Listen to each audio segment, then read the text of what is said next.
दोस्तों आज की इस वीडियो में हम लोग ओड इंटीमेशंस ऑफ इमॉर्टलिटी के पार्ट 2 को डिस्कस करेंगे, जिसका पार्ट फर्स्ट मैं पहले अपलोड कर चुका हूं। अगर आपने वो वीडियो नहीं देखी है तो डिस्क्रिप्शन में आपको लिंक मिल जाएगी। ये वर्ड्सवर्थ की पोएम है जिसकी 5 स्टैंजा मैं पहले डिस्कस कर चुका था। दोस्तों अब जो स्टैंजा 6 स्टैंजा है, इससे लेकर आगे की पोएम बहुत लंबी है, तो मैं इसको ढंग से समझाने की कोशिश करूंगा। पिछली वीडियो तक हम लोगों ने डिस्कस किया था कि जब एक बच्चा यहाँ पर आता है, अर्थ पर आता है, तो धीरे धीरे बढ़ती एज के साथ में वो अपनी लाइट को, डिवाइन लाइट को भूलता जाता है। आगे के 6 स्टैंजा में क्या बोलते हैं वो, क्योंकि इस अर्थ की जो गोद है, लैब का मतलब गोद है, उसमें बहुत सारे प्लेजर्स हैं। तो वर्ड्सवर्थ यहाँ पर कह रहे हैं कि अर्थ एक फॉस्टर मदर की तरह होती है, एक दाई माँ की तरह, जो हमें हमारे असली घर से दूर करती है, हमें पाल कर। नेक्स्ट वाली लाइन में यर्निंग का मतलब होता है दोस्तों स्ट्रॉन्ग डिजायर्स, और इस लाइन का मतलब है कि अर्थ के पास अपने खुद के नेचर में ये सब स्ट्रॉन्ग डिजायर्स मौजूद हैं। यहाँ दोस्तों अगली लाइन में मदर्स माइंड का मतलब है मदर्स अफेक्शन। तो इस अर्थ के मदर वाले अफेक्शन में बच्चा सब कुछ भूल जाता है कि उस वक्त वो अर्थ की केयर में होता है। अब ये आगे वाली लाइन जो है, एंड नो अनवर्दी एम, इसका मतलब ये है कि ये कोई अनवर्दी एम नहीं है। मतलब अर्थ का ये जो एम है, ये कोई अनवर्दी एम नहीं है कि बच्चा उसके पास आकर उसको प्यार करने लगता है। ये चीज़ कोई बुरी नहीं है, क्योंकि बच्चा उसकी केयर में है और अर्थ की ये ड्यूटी है कि वो उसको प्यार दे। आगे वाली लाइन में बोलते हैं कि एक होमली नर्स, मतलब दाई माई बोल रहे हैं, वो सब करेगी अपने फॉस्टर चाइल्ड के लिए जिसको वो पाल रही है, उसको एक ऐसा आदमी बनाने के लिए जो उसका एनमेट मैन हो, ऐसा बनाने के लिए, ताकि वो बच्चा उस ग्लोरी को भूल जाए जिसे वो जानता है। मतलब जिस ग्लोरी को वो जानता है उसे भूल जाए, जिस इम्पीरियल पैलेस से, मतलब हेवन से, जहाँ से वो आया है, वो उसे भूल जाए। ऐसा सब कुछ करेगी। अब दोस्तों आई होप आपको ये स्टैंजा समझ में आया होगा। ये मेरा तरीका है, क्योंकि आगे पोएम बहुत लंबी है तो मैं इसी तरह से पढ़ाता हूँ, कोई लंबी पोएम हो तो। अब 7th स्टैंजा में पार्ट बोलते हैं बीहोल्ड। बीहोल्ड का मतलब होता है देखो। देखो उस बच्चे को, उस चाइल्ड को, जो कि अपनी नई नई मिली हुई खुशी, मतलब अपने खिलौनों के बीच में खेल रहा है। लगभग 6 साल का है वो, अ 6 ईयर डार्लिंग, और इस वक्त उसका साइज बहुत छोटा है, पिग्मी साइज है। आगे बोलते हैं देखो कैसे वो अपने काम के बीच में, अपने टॉयज के बीच में बैठा खेल रहा है अपने हाथों से, और वहीं उन टॉयज के बीच में वो लेट जाता है।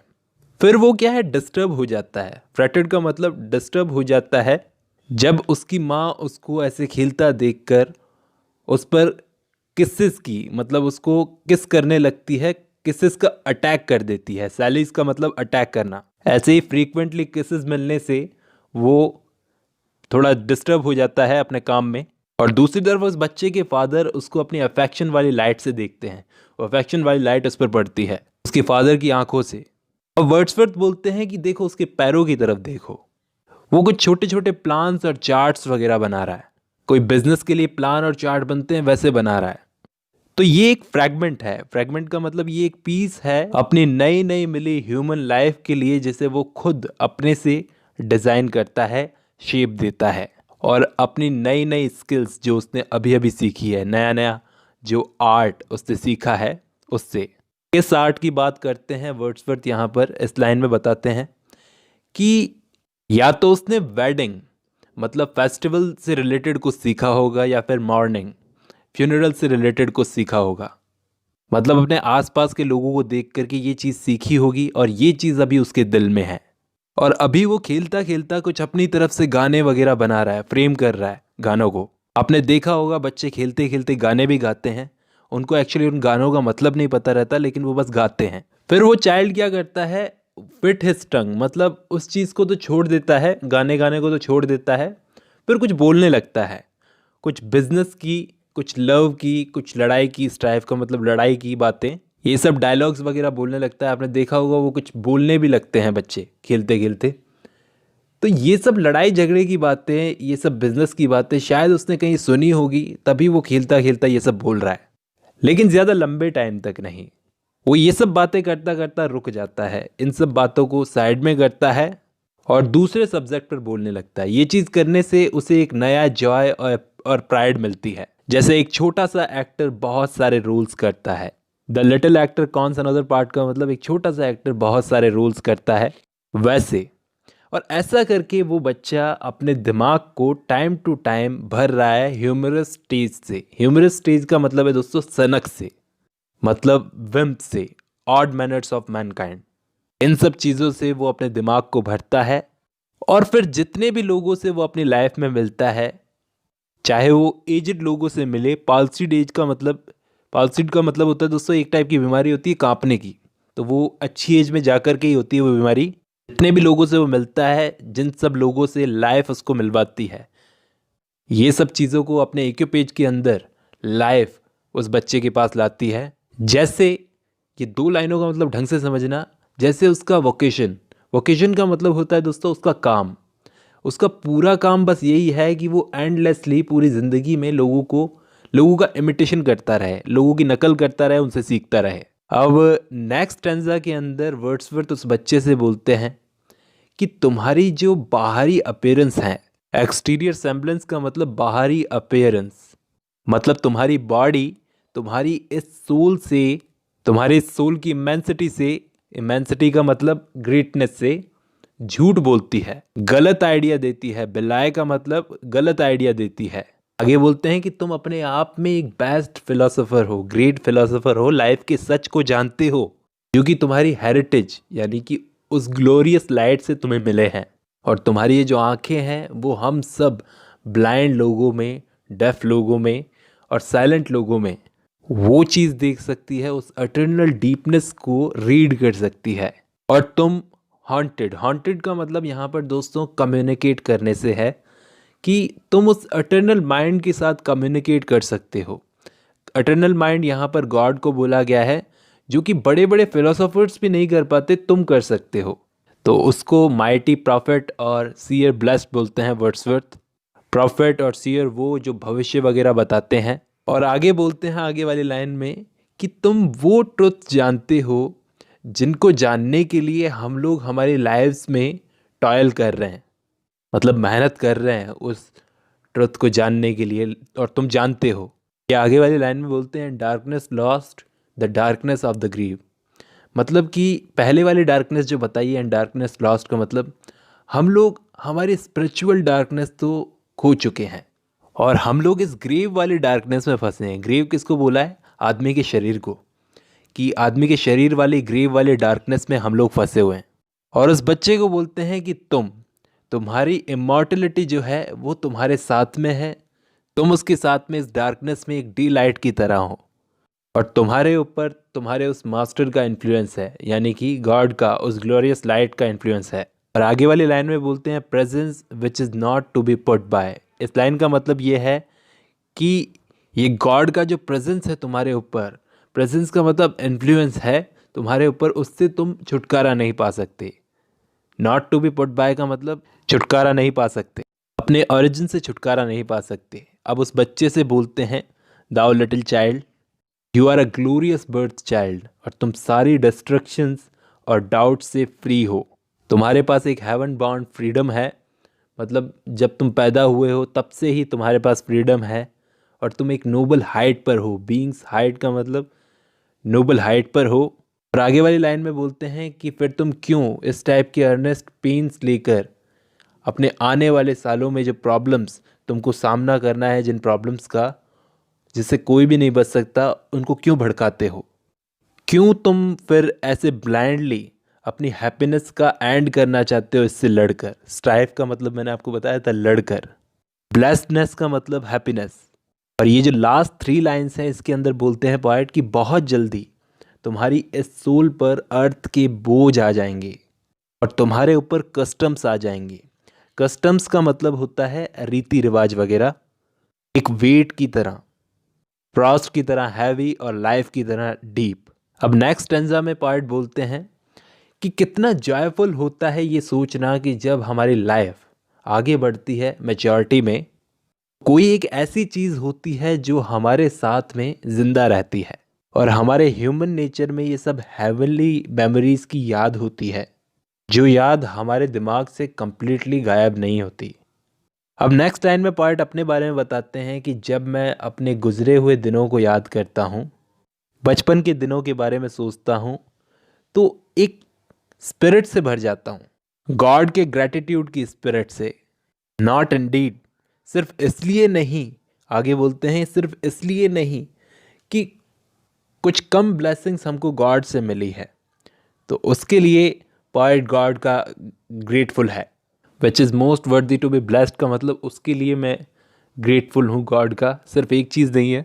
आगे वो चीज़ें गिनवाते हैं, डिलाइट एंड लिबर्टी, मतलब feeling of delight, sense of freedom और इनोसेंट फेथ ऑफ चाइल्डहुड। और ये इनोसेंट फेथ ऑफ चाइल्डहुड, चाहे हम बिजी हों या फिर हम रेस्ट कर रहे हों, ये इनोसेंस की फेथ हमारे साथ में रहती है। और इस नेक्स्ट लाइन का मतलब ये है कि इंसान की ब्रेस्ट में, मतलब सीने में, हमेशा फुल ऑफ फ्रेश होप होती ही है।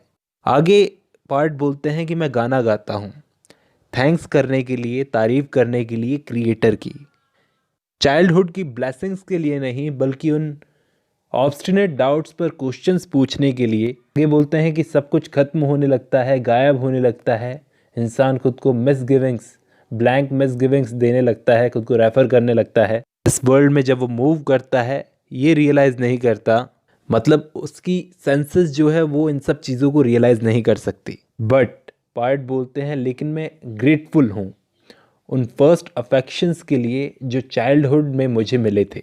शैडोई रिकलेक्शंस का मतलब मुझे वो धुंधले धुंधले याद हैं। और आगे विच बी दे व्हाट दे मे का मतलब है कि मुझे उनका रियल नेचर पता नहीं, वो जैसे भी थे वैसे ही थे, लेकिन अभी भी एक लाइट है, एक फाउंटेन लाइट है हमारे दिन की।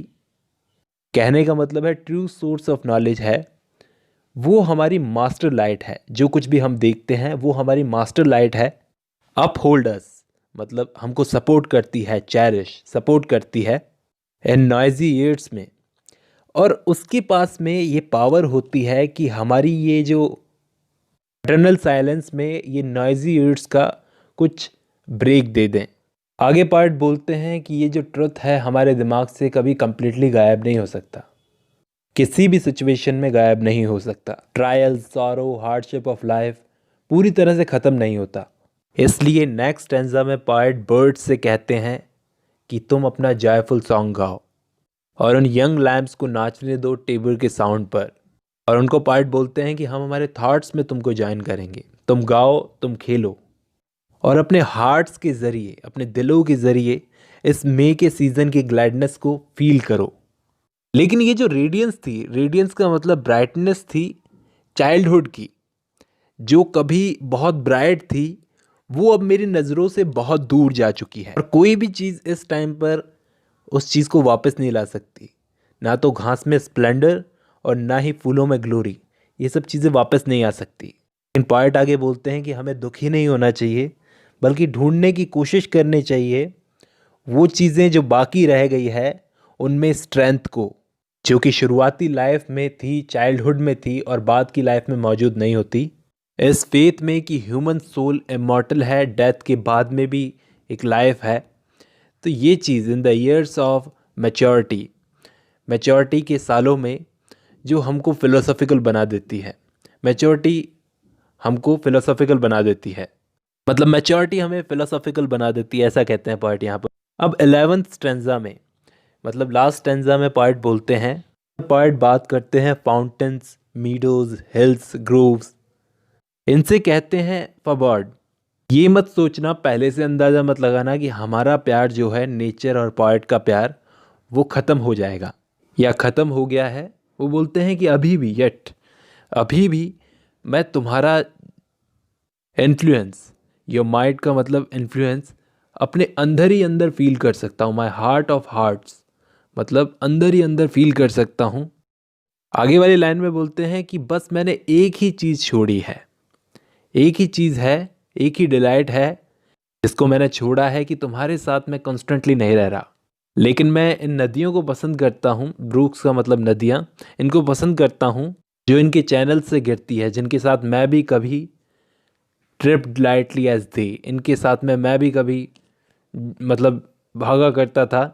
आगे वाली लाइन में बोलते हैं कि इस डे की इनोसेंट ब्राइटनेस अभी भी लवली है। इस डूबते हुए सूरज के अराउंड बादल इकट्ठे हो जाते हैं।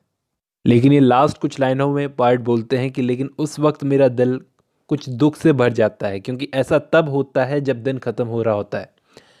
लेकिन जब अगले दिन फिर से सूरज उगता है तो मुझे सोल की इमॉर्टलिटी की याद आ जाती है।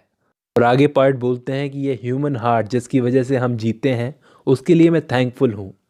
इसकी टेंडरनेस, जॉयज़, फियर्स, ये सब जो फील करता है, इन सब के लिए मैं थैंकफुल हूँ। और नेचर के प्यार ने मुझे इतना सेंसिटिव बना दिया है कि एक मीनेस्ट फ्लावर या फिर कोई छोटी सी चीज़ भी मुझे इतना गहरा सोचने पर मजबूर कर देती है कि मैं अपने आंसुओं से भी उसको एक्सप्रेस नहीं कर सकता।